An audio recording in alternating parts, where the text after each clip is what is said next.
हमसे यदि कोई जैन धर्म के संबंध में हमारी धारणा पूछे, हमारा विचार यदि पूछे, तो मैं ये कहना चाहूंगा कि भारतीय संस्कृति का अनमोल रत्न यदि कोई है तो जैन धर्म है। कई तथाकथित प्रगतिशील यह प्रश्न हमारे सामने खड़ा करते हैं, कहते हैं जैन धर्म क्या है इसमें? यह केवल सैद्धांतिक बात करते हैं, यह व्यवहारिक बात नहीं करते हैं।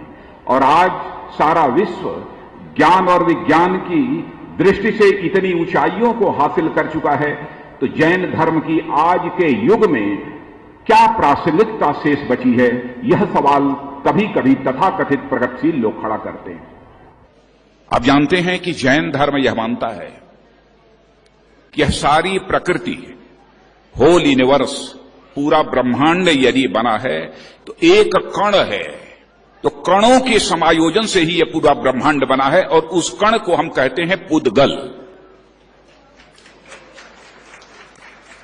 पहले लोग यह कहते थे कि पुद्गल की यह अवधारणा पूरी तरह से काल्पनिक है, लेकिन अब शायद पुद्गल को काल्पनिक अवधारणा कहने वालों के अंदर यह साहस नहीं होगा कि पुद्गल को है काल्पनिक अवधारणा मान लें, क्योंकि यूरोप की सर्न लैबोरेटरी ने आज के कुछ ही वर्ष पहले एक पार्टिकल की खोज की है, एक कण की खोज की है जिसे हिग्स बोसान कहा है, और बोलचाल की भाषा में उसे गॉड पार्टिकल कहा है।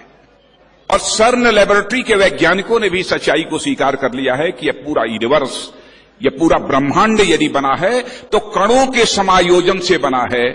तो मैं समझता हूं कि दुनिया में अब कोई यह साहस नहीं कर पाएगा कि जैन दर्शन ने जो कहा है कि यह पुद्गल कणों के समायोजन से ही यह पूरा ब्रह्मांड बना है, अब इसको नकारने का साहस इस दुनिया की धरती पर कोई मां का लाल नहीं कर पाएगा।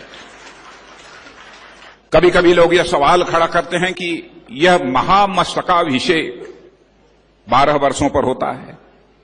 शायद बहुत लोगों को इस बात की जानकारी नहीं है 12 वर्षों पर यह महामस्तकाभिषेक क्यों होता है। इसके पीछे भी वैज्ञानिक कारण है। और मैं जैन धर्म के संबंध में भी कहना चाहूंगा, जैन धर्म पूरी तरह से वैज्ञानिक है। मैं कई ऐसे जैन धर्म के पक्ष हैं जिन पर कि मैं अपने विचार प्रस्तुत कर सकता हूं।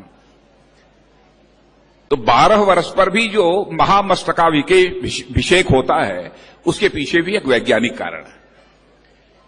आप लोगों को जानकारी इस बात की होगी कि हमारे 24वें तीर्थंकर भगवान महावीर को भी ज्ञान यदि प्राप्त हुआ था तो 12 वर्ष की कठोर तपस्या के बाद जो है भगवान महावीर को ज्ञान प्राप्त हुआ था।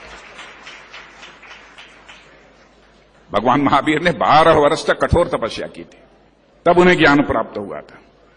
आप देखते होंगे प्रयाग में कुंभ भी, जो महाकुंभ भी लगता है, वो 12 वर्षों के बाद महाकुंभ लगता है प्रयाग में। क्यों ऐसा होता है? 12 वर्ष के बाद क्यों? और बृहस्पति ग्रह भी अपना एक चक्र पूरा करता है तो उसे एक चक्र पूरा करने में 12 वर्ष लग जाते हैं। यह है 12 का महत्व। इसीलिए महामस्तकाभिषेक भी यह 12 वर्ष के बाद बाहुबली स्वामी जी का होता है। कुंभ भी महाप्रयाग का होता है तो वो 12 वर्ष के बाद होता है।